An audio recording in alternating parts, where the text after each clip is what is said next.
저는 학생들을 가르치고 있는 30대 후반의 교사입니다. 학교 선생님이라고 하면 다들 똑부러지게 앞가림 잘할 것 같다고 많이들 얘기하세요. 하지만 중도 제 머리는 못 깎는다는 말이 괜히 있는 게 아니었습니다. 고등학생들 가르치면서 바른 소리만 하면서 살았는데 제가 겪은 일을 떠올려 보면 제가 그런 소리 할 자격이 있나 싶네요. 인생은 배울 만큼 배웠다고 생각했던 제가 직접 겪었던 인생 공부에 대해 지금부터 풀어보겠습니다.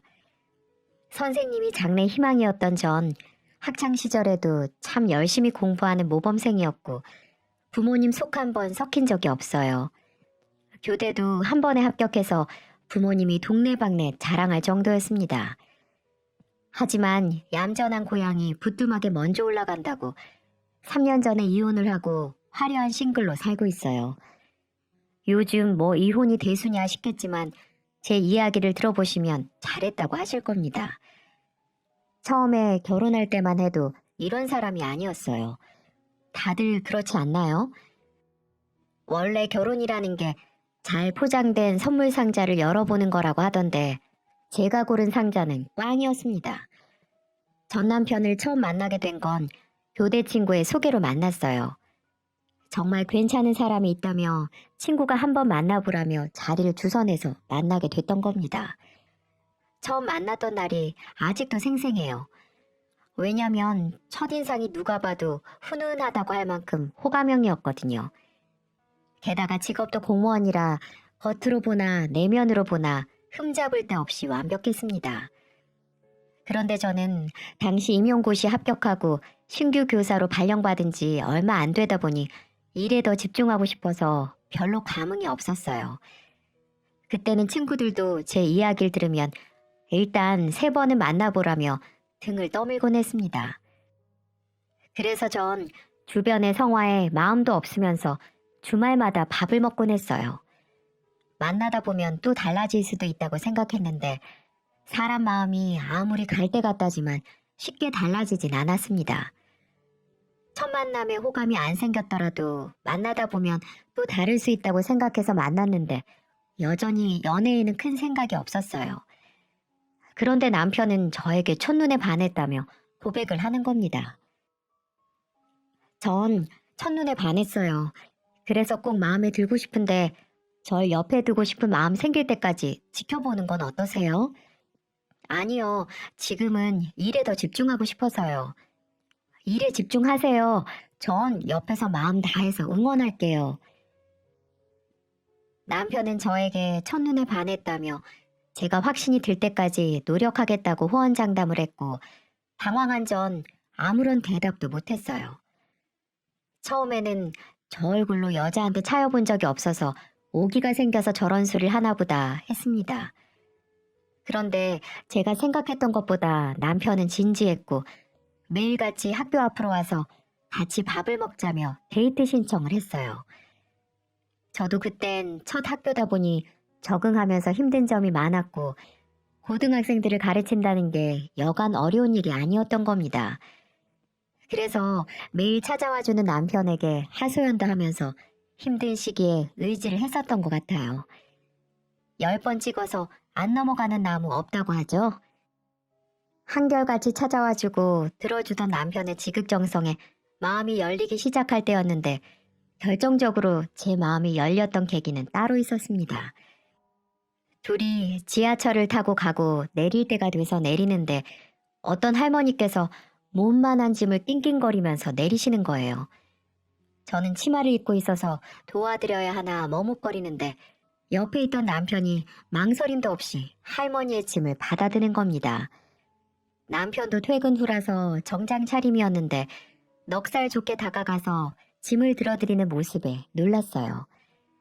할머니는 정장 차림인 남편이 짐을 들어주자 한사코 거절했지만 남편은 넉살 좋게 할머니께 말했습니다.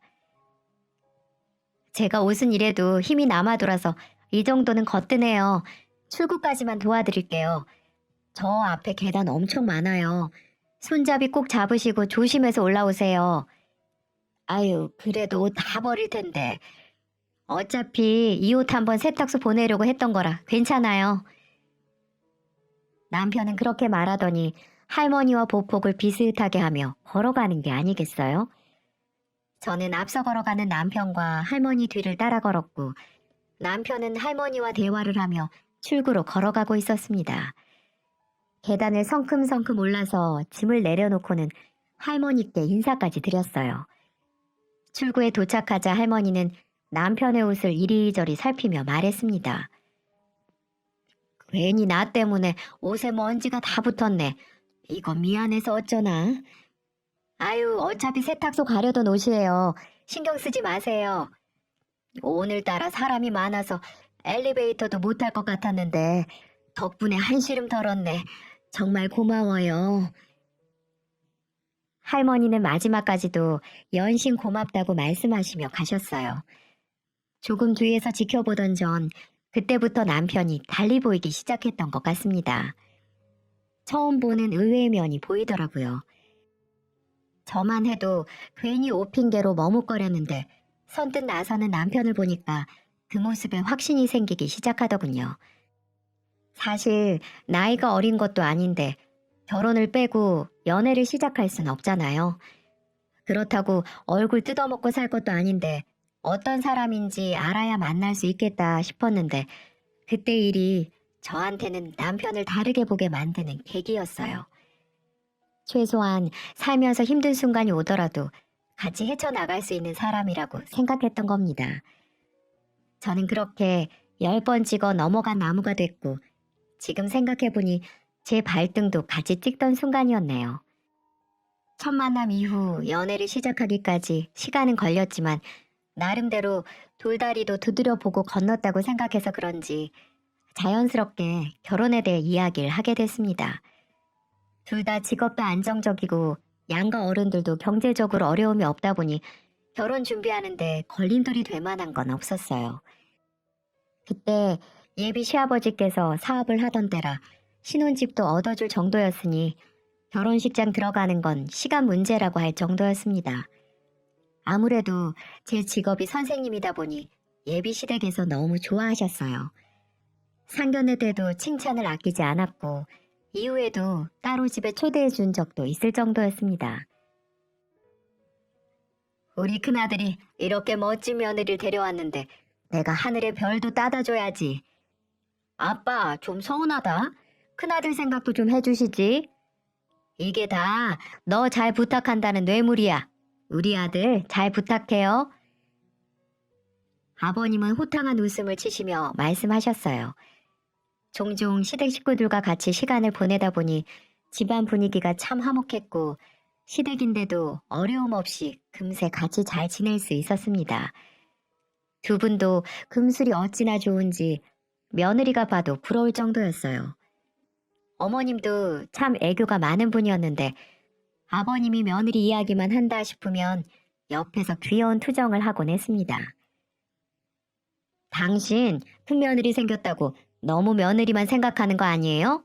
나 좀 서운하려고 하네. 내가 당신을 얼마나 생각하는데 두말하면 입 아프니까 안 하는 거지. 하루 종일 생각하다 겨우 짬내서 며느리 위해서 뭐 해줘야 되나 생각한 거야. 어머님은 가끔 저런 장난을 하다가도 저에게도 남자들만 있는 집에 큰며느리가 생겨서 좋다며 잘 지내자고 말씀해 주셨어요. 실제로 결혼 준비 중에도 같이 쇼핑도 다녔고 어머님이 남부럽지 않게 잘 챙겨주실 정도였습니다. 그래서 주변에서 어쩜 시댁 어른들이랑 그렇게 잘 지내냐며 부러워했어요. 시댁이 까다로우면 큰 짐을 안고 결혼하는 거라고 하잖아요. 그에 비하면 전 시댁 하나는 참 잘 만났다고 생각했습니다. 저희는 주변에 많은 축하를 받으며 결혼에 꼴이냈고 경제적으로 부족함이 없어서 신혼도 즐겁기만 했어요. 게다가 아버님이 마련해준 신혼집은 나중에 태어날 아이까지 생각해서 넓은 집을 해주셨고 저희만 잘 살면 아무 문제가 없다고 생각했습니다. 쓰다 보니 시댁 자랑 같은데 듣다 보니까 시댁 자랑하려고 썼나 싶으시죠? 처음부터 문제가 보였다면 저도 미련 없이 뒤돌아 나왔을 거예요.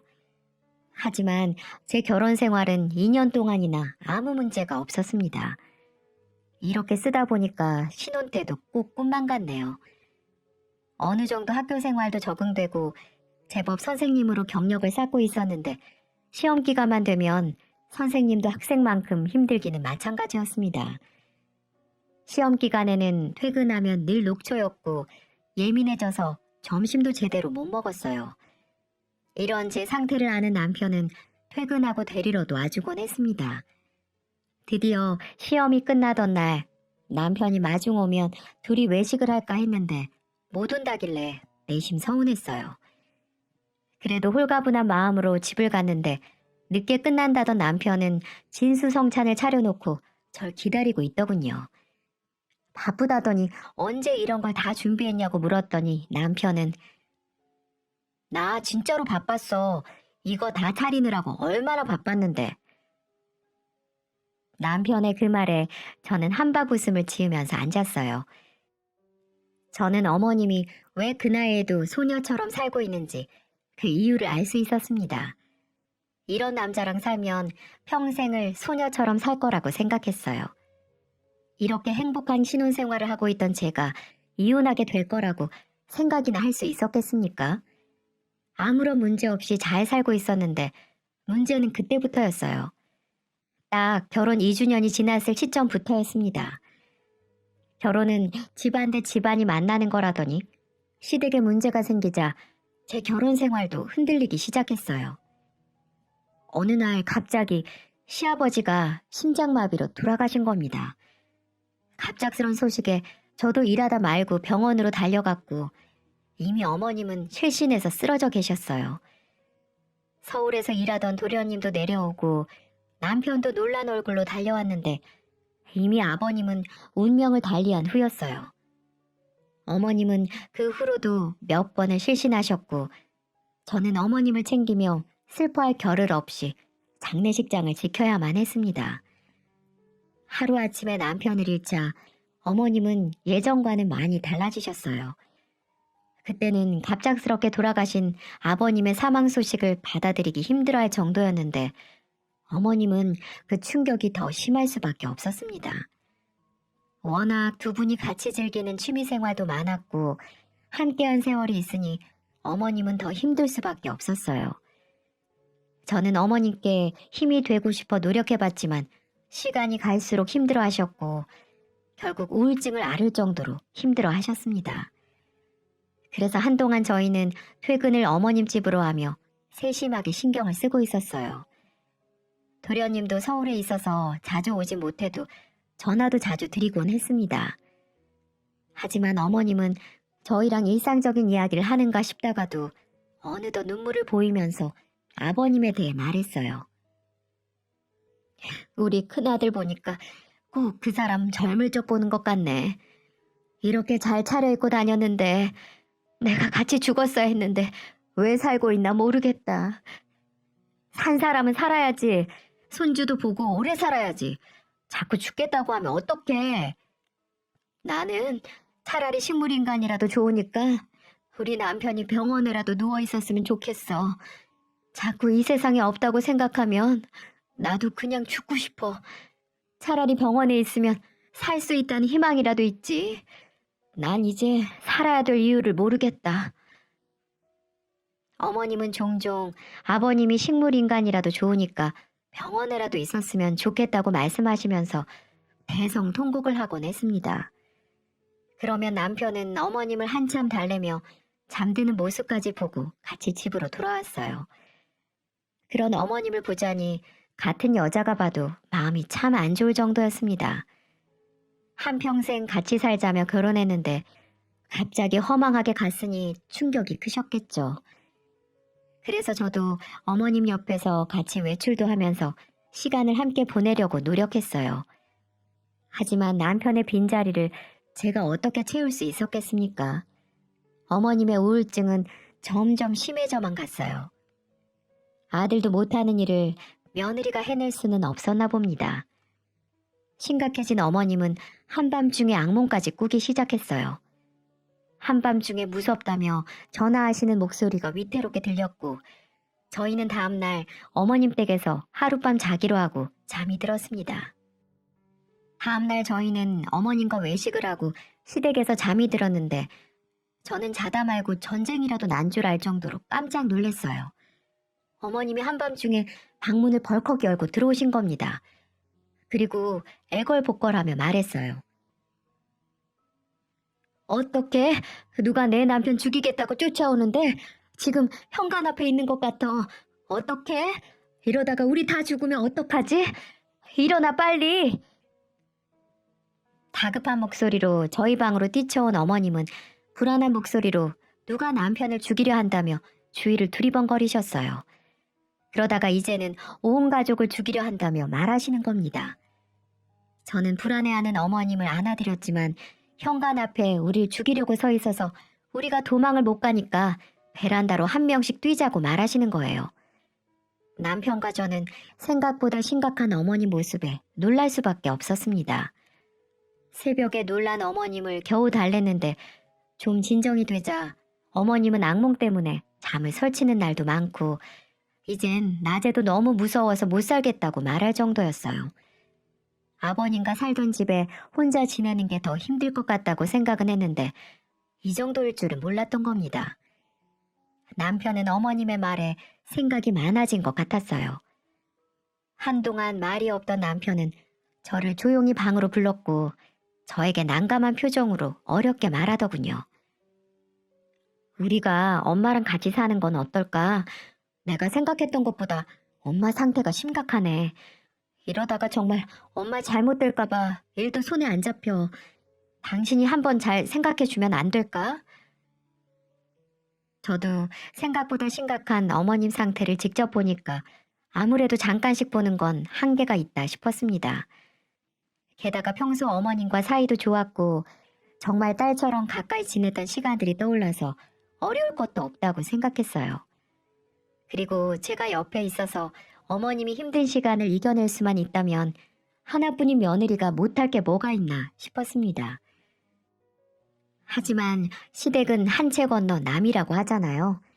같이 살고 보니 제 생각이 참 시건방진 생각이라는 걸 알게 됐어요.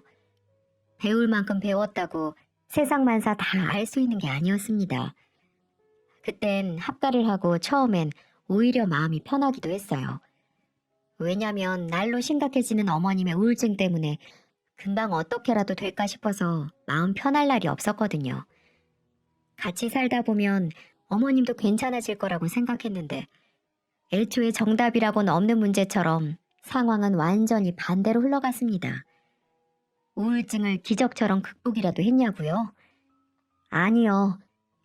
그래도 어머님이 변하긴 했어요. 우울증을 방패 삼아서 폐악질 부리는 모습으로 변한 겁니다. 저는 그동안 어머님이 연기라도 했나 싶었다니까요. 어머님도 처음에는 같이 살게 돼서 좋다며 저에게 집안일은 신경 쓰지 말라고 하셨습니다. 저는 괜찮다고 했었는데 퇴근하고 오면 어머님이 분리수거도 다 해놓고 꼭 일부러 치운 것처럼 깨끗했어요. 괜히 제 눈치를 보시나 싶을 정도였죠. 그런데 한 번은 제가 몸이 좀 안 좋아서 일찍 조퇴했던 날이었습니다. 문을 열고 들어가는데 입구에서부터 코를 찌르는 음식 냄새가 진동을 했고 부엌에서 소란스러운 소리가 들렸어요. 제가 문을 열고 들어오는 소리도 못 들었는지 부엌을 가봤는데 글쎄 어머님이 친구들과 술을 마시고 있는 겁니다. 우울증 환자가 술이라니 말이 되나요? 이미 술판은 벌어졌고 전 너무 놀라서 어머님이 들고 있던 술병을 뺏었어요. 어머니, 술을 마시면 어떡해요? 병원에서 술은 절대 안 된다고 했잖아요. 아이고, 며느리 왔네. 애들 가르쳐야지. 왜 지금 왔어? 다들 인사해. 여기는 우리 집 선생님.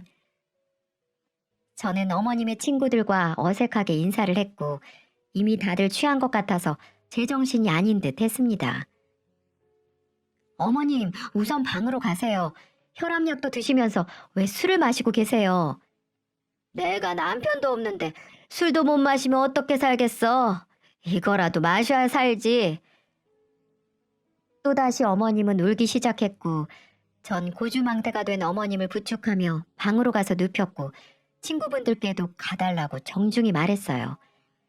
술에 취한 어머님의 말을 들어보니 그동안 저희 부부 몰래 술을 마시고 계셨던 겁니다. 그래서 늘 분리수거도 하고 청소하느라 집이 청소된 채로 있었던 거죠. 저는 그날 쉴 틈도 없이 어머님이 벌려놓은 술판을 치웠고 남편이 퇴근하고 오자마자 제가 본 상황을 그대로 말했습니다. 남편은 본인이 어머님께 말해보겠다고 했어요. 근데 병원 의사 말도 안 듣는 사람이 아들 말은 들었겠습니까? 술을 못 마시게 하니까 이제는 대놓고 고스톱판을 버리셨어요. 오히려 너네도 다 알았으니 이판사판이라는 듯 집안을 엉망으로 만들기 일쑤였습니다. 근데 집은 엉망으로 만들면 되지만 도대체 그놈의 술은 끊을 생각이 없으신 건지 술도 대놓고 드셨어요. 그날은 아랫집에서 시끄럽다며 민원도 들어와서 저도 어머니께 한 소리를 했습니다. 여기가 술집도 아니고 가정집에서 이렇게 시끄럽게 하시면 어떡해요. 제발 그만 좀 하세요. 너 이제 시아버지도 없으니까 내가 우습지? 이제 아주 나까지 가르치려 드네. 참 기가 막혔어요. 제가 한 말이 어머님을 무시한 말 같나요? 아파트에서 고성방가에 고스톱 치다가 돈이라도 따면 춤을 추고 난리가 났는데 밑에 집에서 참아준 게 다행일 정도였어요. 저는 더 있다가는 어머님의 모임 수발드는 종이 될 것 같아서 더 강하게 말했습니다. 그리고 층간소음은 다른 집에도 피해를 주는 거니까 조심하자고 말씀드렸어요. 여기가 주택도 아니고 아파트인데 당연히 조심히 살아야죠. 그리고 저 요즘 집안에서 술 냄새, 음식 냄새가 진동을 해서 못 살겠어요. 이게 아주 못하는 소리가 없네. 그때 마침 퇴근하고 남편이 들어왔는데 어머님은 갑자기 표정을 바꾸며 남편에게 찰싹 붙으며 대성통곡을 하는 게 아니겠습니까? 그러면서 저한테 손가락질을 하며 말하는 겁니다. 내가 서방 먼저 보낸 것도 이렇게 서러운데 이제 며느리 눈치도 봐야 되겠니? 저게 날 이제 시애미 취급도 안 한다 아들. 그야말로 환장할 노릇이었어요. 이게 말이 되나요? 고등학생 아이들도 이 정도 말하면 알아듣습니다. 요즘 애들 아무리 이기적이라도 바른 말하면 듣는 신용이라도 합니다. 그런데 어머님은 뭐가 그렇게 억울한지 남편 뒤로 숨어가며 말하는 겁니다. 저도 기가 막혀서 남편에게 말했어요. 밑에 층에서 민원이 들어와서 어머님께 집에서 모임은 자제해달라고 말한 것뿐이라고요. 유치해 보여도 어쩌겠습니까? 시엠이 물러본다며 며느리한테 삿대질을 하시는데 저도 할 말은 해야 되겠더군요. 남편은 난감한 듯 어머니께 타이르듯이 말했습니다. 엄마, 안 그래도 어제 관리실에서 전화 왔어요. 너무 시끄럽다고. 앞으로 모임은 밖에서 하세요. 만나지 말라는 것도 아니잖아요.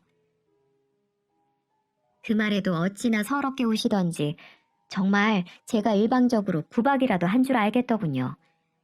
남편은 어머님이 심리적으로 안정을 찾는 과정이니 조금만 더 이해해드리자고 했습니다. 저도 너무 답답한 나머지 남편이 중간에서 지혜롭게 대처하고 있다고 생각했어요. 그런데 어머님의 증상은 갈수록 심해져만 갔습니다. 그런데 정말로 사람이 정신적 충격이 크면 돌아버리기라도 하나요? 저는 지금까지 겪었던 것보다 더 충격적인 광경을 목격하고야 말았습니다. 제가 무슨 말만 하면 남편 없어서 서럽다, 보고 싶어서 못 살겠다는 둥 아버님을 찾는 소리만 했던 사람인데 아버님을 먼저 보내고 1년 만에 새로운 남자친구가 생기신 거예요. 제가 어떻게 알았는 줄 알면 더 경악하실 겁니다. 글쎄, 안방에서 둘이 퍼즐로 자고 있더라니까요. 대체 하루 종일 뭘 하고 돌아다녔는지 한켠에는 쇼핑백이 한가득 쌓여있기까지 했습니다. 남편과 같이 퇴근했던 날이라 둘이 나란히 같이 보지 않았으면 제 두 눈을 의심했을 거예요. 어머님, 뭐 하시는 거예요? 옆에 이 사람은 누구세요? 두 사람은 제 목소리를 듣고 놀랐는지 벌떡 일어났고 침을 닦으며 일어난 어머님은 남자친구라고 자연스럽게 소개를 하는데 저는 피가 거꾸로 솟는 줄 알았습니다. 못 있겠다며 힘들다며 징징거리던 게 엊그제 일 아닌가요? 너무 화가 났고 어머니께 뭐 하시는 거냐고 따져 물었습니다. 그랬더니 뭐라는 줄 아세요? 너 웃긴다. 술도 먹지 말라. 모임도 하지 마라. 그럼 나 나가 죽으라는 거야? 그리고 내 남자친구면 시아버지랑 다름없는 거지. 이게 무슨 되먹지 못한 짓이야? 적반하장도 유분수지. 저한테 되려 큰 소리를 하더군요. 아니 누가 연애 가지고 뭐라고 하겠습니까? 그동안 아버님 찾으며 힘들어했으면서 하루아침에 남자친구라고 데려온다는 게 정상인가 싶었거든요. 그리고 쇼핑은 어떻게 했냐니까 남편이 모임 밖에서 하라고 준 카드로 긁고 다녔던 겁니다. 저 어머님이랑 합가하고 생활비를 요구한 적도 없어요. 오히려 어머니께 용돈까지 몰래 챙겨드리면서 낮에 외출도 하시라고 말할 정도였습니다. 여기까지 제가 며느리로서 못한 게 있나요? 전 정말 할 만큼 했다고 생각해요. 그래서 저도 참다 못해 말했죠. 어머님, 저 어머니만 다시 예전처럼 건강해질 수 있다면 다 할 수 있었는데 이건 아닌 것 같아요. 솔직히 이제는 제가 어머님 때문에 미칠 것 같아요. 뭐야? 네가 날 위해서 해준 게 뭐가 있는데 미치겠다는 거야? 나야말로 네 등살에 못 살겠는데. 그래, 서방 끼고 사는 년이 뭘 알겠어? 제발 그놈의 서방 타령 좀 그만하세요. 어머님 아들이잖아요. 아들이랑 살면서도 이렇게밖에 못 사면 어떻게 사시려고 그러세요, 정말? 저는 어머님의 서방 타령에 미칠 지경이었고 그런 저를 남편이 말렸습니다. 저를 데리고 방으로 가더니 뭐라는 줄 아세요? 글쎄 한다는 소리가 우리가 엄마 연을 말리는 건 아니지. 그냥 이해 좀 해드리자. 그리고 이렇게 말리기만 하는 것도 방법은 아니잖아. 내가 집에는 데리고 오지 말라고 할게. 어머님은 서방 타령, 남편은 이해 타령만 하는데 제 속이 정말 터질 지경이었어요. 이제는 더 말해서 뭐하나 싶어서 남편에게 절대 집안으로는 못 데려오게 하라고 신신당부를 했습니다. 차라리 눈에라도 안 보이면 다행일 거라고 생각했어요. 하지만 눈에만 안 보였지 밖에서 뭘 하고 다니는지 한눈에 알 수가 있었습니다. 저도 정말 알고 싶지 않았는데 글쎄 남편 카드를 쓰고 다녀서 알기 싫어도 알 수밖에 없었어요. 어디서 돈 한 푼 없는 남자를 만나게 된 건가 싶게 어머님의 데이트 비용은 상상 초월이었습니다. 게다가요. 어머님이 정기적으로 먹는 혈압약까지도 남편 카드만 썼어요. 정 결국 고지서를 들고 어머니께 갔는데 어머님은 정말 눈 하나 깜짝 안 하며 말하셨습니다. 내가 내 아들이 준 카드 쓰는데 왜 신경 써? 내 아들도 가만히 있는데 네가 왜 그러냐고. 어머님, 저희 부부예요. 생활비를 매달 이렇게 쓰면 저희 길거리에 나앉는 거 시간 문제예요. 카드 이리 주세요. 제가 체크카드로 드릴게요. 얘 말하는 것 좀 봐. 너네 공무원이잖아. 철밥통 끼고 살면서 뭘 그러니? 너네도 쓸 수 있을 때 돈 쓰고 살아. 그리고 내 아들 카드를 왜 널 줘? 시한부를 선고받고도 이렇게는 못 살 겁니다. 저 몰래 죽을 병이라도 걸렸나 싶었습니다. 그런데요. 어머님이 왜 저렇게 당당한가 했더니 남편이 오히려 엄마가 밝아진 것 같다고 좋아하는 겁니다. 누가 봐도 소비 패턴이 비정상적이고 남자친구라는 사람한테 돈을 쏟아붓고 있는데 어디서 제비한테 당하고 있는 건 아닌가 의심을 해야 맞지 않나요? 제가 괜한 의심을 하는 것도 아닙니다. 어느 날은 차가 나왔다고 어머님이 기뻐하며 전화를 하는 거예요. 그래서 물어보니 기가 막혀서 말도 안 나와요. 만난 지 3개월도 안 된 남자한테 3,700만 원짜리 차를 뽑아준 거 있죠? 어디서 돈이 났는지 어머님은 쌈짓돈 털어서 뽑아준 것 같더라고요. 저도 모르게 어머님께 어머님 정말 미치셨어요? 만난 지 3년 됐다고 해도 이해가 안 될 판에 누가 3개월도 안 된 사람한테 차를 뽑아줘요? 이젠 내가 내 돈 쓰는 것도 너 아니 꼽냐? 어디 며느리 무서워서 살겠나? 아휴, 차라리 어머님이 운전을 배워서 직접 타세요. 그게 낫죠. 너 실없는 소리 할 거면 말도 하지 마. 이 사실은 저만 아는 것도 아니고 남편도 다 알고 있답니다. 다 알면서도 어머님이 활발해져서 좋대요. 어쩌다 이 바보 같은 모자 사이에서 이렇게 살고 있나 제 속만 답답했습니다. 제가 정말 매몰차고 정없는 며느리였으면 어머님이 술을 마시거나 말거나 누굴 만나거나 말거나 신경도 안 썼겠죠. 진짜로 저희 친정엄마였어도 저는 똑같이 했을 거예요. 아니, 오히려 저렇게 만난 지 3개월도 안 된 남자한테 돈을 쓴다고 하면 전 쫓아가서 차 키도 뺏어왔을 겁니다.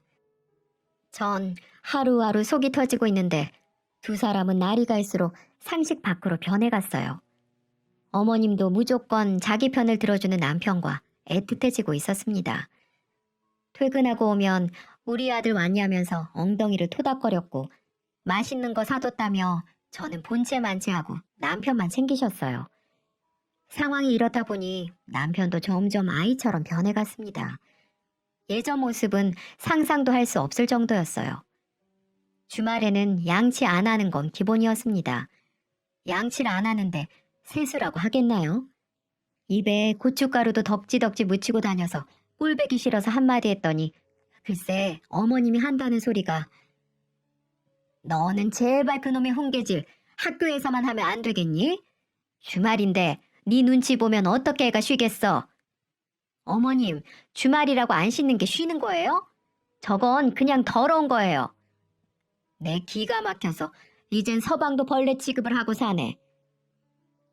전 어머님이랑 더 얘기해봐야 뭐하나 싶어서 씻지도 않고 침대에 들어누운 남편의 등을 쳤고 화장실 가서 씻고 자라고 한 소리를 했습니다. 아우, 이놈의 잔소리 좀. 주말은 그냥 좀 쉬자. 침대 당신만 쓰는 것도 아니고 냄새나서 못 살겠어. 빨리 씻어. 정말 애를 키우는 것만 같았습니다. 하루하루가 육아 전쟁 같았어요. 그런 저를 보며 어머님은 혀를 끌끌 차며 안방으로 가셨습니다. 저라고 남편 때려가며 씻으라고 말하고 싶었겠어요? 제가 그렇게라도 안 하면 머리도 안 감고 출근하니까 잔소리를 할 수밖에 없었어요. 진짜 말 안 하면 주말 내내 안 감고 그대로 출근하기 일쑤였습니다. 머리가 가려우면 감아야 되는데 비듬이 자글자글한 머리에 손이라도 대면 눈이라도 온 것처럼 어깨가 새하얗게 되는데 토하는 줄 알았네요. 아마 그 꼴을 보면 저지 와이프는 저런 사람이랑 어떻게 한 입을 덮고 사나 싶었을 겁니다. 이게 끝이 아니에요. 진짜 문제는 겨울이었습니다. 겨울에는 춥다고 안 씻고 땀도 안 나는데 왜 씻냐고 적반하장인 겁니다. 아니 무슨 땀이 나야만 씻나요? 기가 막혀서 2주가 넘도록 안 씻길래 저도 한마디 했어요. 당신은 몸이 가렵지도 않아? 난 당신만 봐도 내 몸이 가려운 것 같아. 그리고 땀이 나야 씻을 것 같으면 집안일을 좀 하던지 어쩜 그렇게 손 하나 까딱을 안 해? 에이 진짜 더러운 거 못 찾겠는 사람이 치우던지 그놈의 잔소리 하루라도 안 하면 입에 가시 돋아? 씻고 살자는 게 잔소리로 들릴 수가 있다니 전 기가 막혔습니다. 진짜 애도 아니고 말이라도 안 하면 안 씻는데 한 입을 덮고 자는 저는 무슨 죄를 지어서 이런 벌을 받나 했네요. 그러면서 어찌나 들러붙는지 비위상에서 부부관계라도 거부하면 다음날 입이 대빨 나와 있습니다. 그런데 이것도 끝이 아니에요. 어머님이랑 제 흉을 보는 게 아니겠습니까? 제가 기가 너무 세서 시아버지도 잡아먹고 자기 아들도 기죽게 만든다네요. 대놓고 제 흉을 보는데 제가 어떻게 참고 넘어가겠어요? 그래서 저도 한마디 했습니다. 저 행복한 가정 꾸리고 싶어서 결혼한 거지 잔소리하고 싶어서 결혼한 거 아니에요. 저도 좋은 소리만 하고 살고 싶어서 어머님이랑 살기로 했던 거예요. 그럼 우리가 널 못 살게 구는 거니? 그런 소리가 아니잖아요. 처음부터 다 어머님 위해서 합친 거고 저도 쉬운 선택 아니었어요. 이혼해 그럼. 왜 그렇게 참고 사니? 그렇게 잘났으면 이혼 도장 찍고 나가. 제가 왜 나가요? 어머님 방식대로 살고 싶으면 어머님이 나가셔야죠. 내가 너 이렇게 따박따박 대드는 애인 줄 알았으면 너네 결혼 안 시켰어. 성격이 이 모양이니까 애도 안 생기는 거지. 어머님, 저 때문이 아니고 어머님 아들이 더러워서 생길 애도 안 생기는 거예요. 제 말에 어머님은 노발대발 하셨고 저는 더 이상 유치한 싸움 하고 싶지 않아서 방으로 들어가 버렸습니다. 어머님은 서방 타령이 사라졌다 싶으니까 손주 타령을 하셨어요. 근데 이 상황에 임신이 되겠습니까? 저렇게 더러운 남편이랑 사는데 말이죠. 게다가 어머님의 행동을 감사고만 돌고 점점 애처럼 변하는 남편을 보면서 가장으로서의 믿음도 안 갔습니다. 그렇게 점점 부부 사이의 신뢰가 사라지다 보니 전 아예 임신 생각을 접었어요. 그런데 두 사람은 제가 있는데도 들으라는 식으로 욕을 하곤 했습니다. 깜빡 잠이 들었는데 일어나 보니 어머님이 누구랑 대화하는 것 같았어요. 목소리가 남편 같아서 둘이 또 무슨 얘기를 하나 들어봤죠. 애가 선생질을 해서 그런지 가르치려고만 들어. 아까도 밥 좀 차리랬더니 그릇을 다 깨부술 것처럼 하더라니까. 엄마가 이해 좀 해줘. 벌써 갱년기가 오나. 성격도 더럽고 얼굴도 마탱이가 갔어요. 이 시애미 이겨먹으려고 따박따박 말대답하는 것 좀 봐. 제정신이 아니야. 둘이서 나란히 앉아서 제 욕을 하고 있는 거예요. 유치해서 못 들어주겠다 싶었는데 또 제가 한 발 물러나는 것도 싫었죠. 제가 왜 욕을 먹어야 되나 납득할 수가 없어서 방문을 박차고 나갔어요. 저를 보고 놀란 두 사람은 미안한 기색도 안 보였죠. 저는 어머님과 남편을 두고 말했습니다. 제가 선생질 해봐서 아는데요. 가르쳐도 안 되는 애들은 바른 소리를 해도 못 알아먹어요. 그래서 전 그냥 그런 애들은 포기해버려요. 제 입만 아프더라고요. 너 지금 우리 들으라고 하는 소리니? 아니요. 그냥 한 소린데 찔리셨나 봐요. 어머님은 제 말에 손부채질을 하셨고 듣고 있던 남편은 벌떡 일어났어요. 그리고 저한테 큰 소리를 치더군요. 우리 엄마한테 진짜 왜 그래? 당신은 왜 그러는데 내가 이렇게 두 사람한테 욕먹을 정도로 못한 거 있어? 내가 노력해도 거부한 건 당신이잖아. 날 거부한 거 당신이잖아. 이렇게 셋이서도 못 사는데 애 생기면 갑자기 철이라도 든다니? 사람도 안 된 인간이 무슨 애를 키워? 지 몸도 제대로 안 씻으면서 애는 시킬 수나 있겠냐? 제 말을 들은 남편은 더 이상 대화가 안 통한다고 어머니를 모시고는 방으로 들어가 버렸어요. 그날 전 혼자 잤고 남편은 어머님 방에서 둘이 잤습니다. 저는 그날 밤 이러다가는 제가 제명에 못 살 것 같다는 생각이 들었고 애가 없을 때 이혼을 해야 하나 고민하다가 잠이 들어버렸네요. 그런데 어느 날 갑자기 도련님이 결혼할 사람을 데려온다는 겁니다. 웬일로 시어머님이 바쁘게 움직이나 했더니 도련님 때문이구나 했어요. 그래도 막내 아들 장가 간다고 신난 얼굴로 혼자 바쁜 걸 보니 도와야겠다 싶었습니다. 그래서 저도 같이 도왔어요. 근데 무슨 대단한 집 딸이라도 오나 싶게 음식 준비가 하루 종일이 되고 끝나지도 않고 대낮에 시작했는데 저녁이 돼서야 끝이 났어요. 다 차려두고 보니 반찬이 30개도 넘었습니다. 이제야 한숨 돌리나 했더니 갑자기 어머님이 저한테 뭐라는 줄 아세요? 뜬금없이 약속이 없냐는 거예요. 그래서 이게 무슨 황당한 소린가 해서 말했습니다. 도련님 오신다면서요. 저도 인사드려야죠. 갑자기 와서 무슨 체면을 차려. 친정에나 가 있어. 우리 가족끼리 편하게 밥 좀 먹게. 아무리 며느리가 미워도 옆에서 같이 힘들게 요리했는데 너무하다 싶었어요. 무슨 벌써 이혼이라도 한 것처럼 선을 그는 어머님을 보자 하루 종일 같이 일한 게 억울할 지경이었습니다. 그래서 저는 알겠다며 친정갈 채비를 했어요.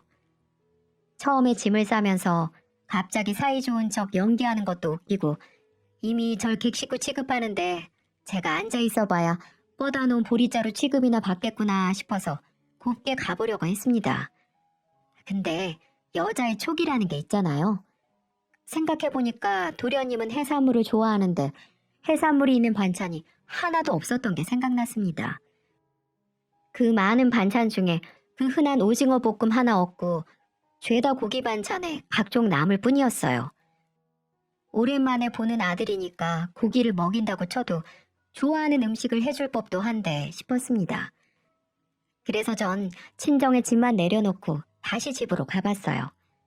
전 그날의 제 선택을 인생에서 가장 잘한 일이라고 생각합니다. 한 10시쯤 됐을까 문 앞에 도착했는데 시끌시끌한 소리가 나더라고요. 근데 웬 여자랑 남편, 시어머니가 셋이 웃고 떠드는 소리였어요. 그래서 문을 열고 가보니 도련님은 머리카락 한 올도 안 보이더군요.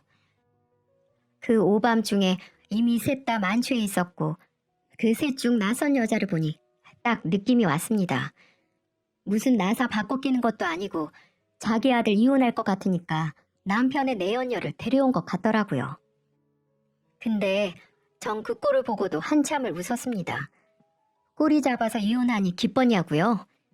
아니요. 이 멍청한 놈이 어디서 꽃뱀한 듯 제대로 물린 줄도 모르고 좋아 죽겠다는 표정을 하고 있던 거예요. 어떻게 꽃뱀을 알아봤냐면 그년 얼굴이 하도 익숙해서 가만 생각해보니까 저랑 제일 친한 친구 남동생이랑 결혼했던 여자였어요. 전현이 바로 제 가장 친한 친구 남동생을 애 둘 딸린 호래비로 만들고 도망간 년이었던 겁니다.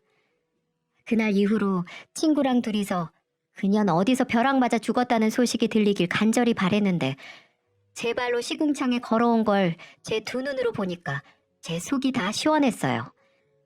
왜냐면 그동안 친구 동생 혼자서 애 둘을 키우느라 고생 무지하게 한 걸 전 다 알고 있었던지라 이것들을 한 방에 보낼 찬스를 잡았던 거죠. 전 바로 핸드폰 녹음기를 켜고 인생에 다시 없을 연기를 시작했습니다. 제 인생을 다시 바로잡을 연기였어요. 어머님, 지금 이게 무슨 상황이에요? 도련님은요? 도련님 온다고 해서 제가 어머님 도와서 30첩 반상 차린 거 아니에요. 이미 취해서 얼굴이 벌겋게 된 어머님은 일어나며 말했습니다. 옆구리에 손까지 차고 말하더군요. 야, 애도 못 낳는 게 또 홍계질하러 왔네. 친정 가라고 해도 말도 더럽게 안 듣고 기어이 와서 이 꼴을 다 보네. 이게 다 무슨 꼴인데요? 딱 보면 몰라? 네가 애도 안 낳아주니까 우리 아들이 밖으로 돈 거 아냐? 네가 애만 낳아줬어도 우리 아들이 밖에서 여자를 만났겠냐고. 이거 다 네 탓이다. 어머님은 당당하게 제 탓이라며 말했어요. 제가 코웃음을 치자 남편도 벌떡 일어나서 슬슬 불었습니다. 보고도 무슨 말해줘야 알아? 어떻게 그 머리로 선생을 하냐? 네가 집구석에 와이프 노릇 안 하고 선생질 하니까 내가 이렇게 밖에서 여자 좀 만났다. 왜? 내가 그동안 얼마나 참고 살았는데 날 이렇게 배신해? 진짜 기가 막혀서 나 절대 이혼 못 해줘. 똑똑한 척 혼자 다 하더니 뒤통수 맞으니까 어때? 그리고 이 사람 너보다도 더 능력 있어. 의사야 의사. 산부인과 의사. 애초에 선생이랑 싸움이 안 되니까 곱게 떨어져. 남편이랑 시모가 이렇게 발광을 하는데도 상간녀는 절 보며 발발 떨더군요. 왜냐면 제가 전현 잡겠다고 친구랑 같이 찾아간 적이 있었거든요. 그러니 제 얼굴을 보자마자 팍 쫄았던 겁니다. 심지어 산부인과 의사로 속이고 남편을 꿰어낸 게 기가 찼어요. 제가 친구 따라서 고소를 도와줬기 때문에 전현의 정과는 수도 없이 알고 있었고 그 자리에서 읊을 수도 있을 정도였습니다. 무려 정과가 산범일 정도로 악질인 여자를 어디서 또 물어온 건지 제가 봐도 이 세 명이 모인 조합은 딱 어울렸죠. 저를 보며 당황하며 진땀 흘리는 저 여자를 보며 말했어요. 그래, 어디서 잘난 여자 만났네. 내가 이혼해 줄게. 어디 제주껏 저 여자랑 재미나게 살아봐. 꼭 애도 낳고. 그 말을 하고 방으로 가서 전 짐을 싸서 나왔어요. 나오는데 속이 다 시원했습니다. 어디서 벼락 맞아 죽길 바랬던 여자가 나타나 절 구할 줄 누가 알았나요? 상간년이 고맙기까지 하더라고요. 며칠 후 이혼 서류를 곱게 만들어서 남편 놈을 만났어요. 저는 도장을 준비해 갔죠. 시원하게 도장을 찍어주며 말했습니다. 몰랐는데 당신이 능력이 있었나 봐. 나이트에서 산부인과 의사도 만나고. 이 세상에 나 무시하는 건 너밖에 없어. 의사도 날 알아보는데 너만 날 몰라본다고. 근데 내가 나이트에서 만난 거 너한테 말했나? 내가 왜 도장 찍어주는 줄 알아? 끼리끼리 잘 만난 것 같아서야. 남편은 대체 무슨 소리를 하나 어리둥절한 것 같길래 미리 친구한테 받았던 사진을 남편에게 보냈어요. 그 사진은 바로 친구 남동생과 결혼했던 사진, 그리고 아이들 사진이었습니다. 그걸 본 남편은 당황했고 이거 다 조작된 거 아니냐며 되물었습니다. 저는 코웃음을 치며 말했어요. 그 잘난 여자한테 가서 물어봐. 산부인과 의사인데 지가 애를 낳았는지 안 낳았는지도 모를까.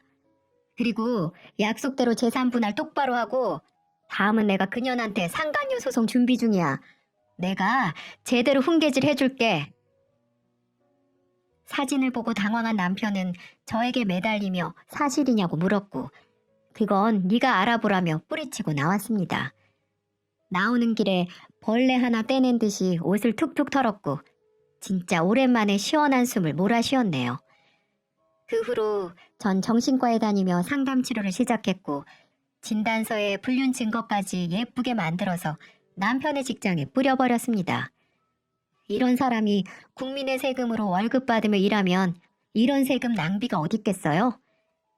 그래서 공무원 신분을 파면시키기 위해서 만반의 준비를 했고 소명할 기회를 잃은 남편은 결국 해임됐습니다. 해명할 게 뭐가 있겠어요? 바람을 핀 게 사실이니까 입이 10개라도 할 말이 없어야 정상이죠. 저는 남편이 해임되던 날 친구와 만나 쾌제를 불렀고 어디 한번 시궁창에서 벌레 같은 것들끼리 제주껏 잘 살아보라고 박수치며 웃었습니다. 아직도 3년 전 일인데 너무 통쾌하네요. 그 후로 전 남편 놈은 어떻게 됐는 줄 아세요? 그새 3천만 원이나 뜯겼는지 살려달라며 전화가 온 거예요. 그 목소리가 아직도 생생합니다. 여보, 그 여자 상또라이야. 벌써 3천만 원이나 뜯어가 놓고 또 돈 뜯으려고 머리 굴려. 나 이제 회사에서도 잘렸고 벌 수 있는 돈도 없는데 나 정말 어떡해? 나보다 더 능력 있는 여자가 맞았네. 난 그 집구석에서 받아낸 거라고는 재산 분할밖에 없는데 나도 삥 좀 뜯고 나올걸. 내가 잘못했어. 나 앞으로는 잘 씻고 당신 말도 잘 들을게. 우리 엄마도 반성한다고 했어. 웃겨. 내가 말했지? 멍청하면 아무리 말해도 답이 없다고. 내가 너랑 살붙이고 산 세월이 아깝다 아까워. 끊어, 이 버러지 같은 놈아. 그렇게 전화를 끊고 번호를 아예 차단해버렸어요. 옛날 노래 중에 나를 버리고 가시는 님은 심리도 못 가서 발병 난다. 이런 노래 생각나지 않나요? 사람 귀한 줄 모르는 사람은 알아서 하늘에서 꼭 벌을 내리시는 것 같다고 생각했습니다. 저는 오히려 지금이 훨씬 더 살맛이 나네요. 부모님도 3년 전 일에 대해서는 액땜이다 생각하고 앞날만 보자고 말해주십니다. 전 이제 남의 집 엄마가 아닌 친엄마와 데이트도 다니며 행복하게 살고 있어요. 안 될 인연은 놓아줘야 그 자리에 또 새로운 인연이 찾아올 거라고 믿습니다. 혹시나 나쁜 인연으로 고생하고 있는 분들이 있다면 제 사연이 조금이나마 힘이 되셨으면 좋겠습니다. 저도 종종 여기서 사연 들으며 힘을 얻곤 하네요. 다들 안 좋은 상황에 너무 오래 머무르지 마시고 벗어날 수 있는 용기 얻어가셨으면 좋겠어요.